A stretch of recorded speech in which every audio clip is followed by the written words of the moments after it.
இன்னைக்கு God wants such hearted people. ஒரு 10 நீதிமான் இருப்பாங்களா?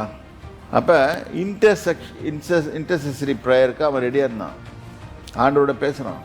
இன்றைக்கி இன்டர்செசரி ப்ரேயர்ஸே காணோம். வர வர எல்லாமே ரெவல்ரி தான் போகுது.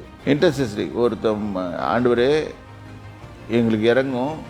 இந்த மாதிரி நிறையா பேர் அவங்க அறியாமல் மாட்டிக்கிட்டு சாவுறாங்க. நிறைய பேர் ஆக்சிடெண்ட்ஸில் சாவுறாங்க.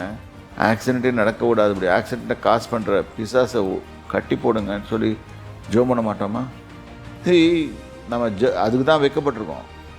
இதை ஜோம் பண்ணுன்னு சொன்னால் என்னை ஆசீர்வதி ஒன்று தான் ஜோம் பண்ணுவாங்க. ஆனால் ஜெபம் பண்ணுறது எதுக்காக? எல்லாத்துக்கும்.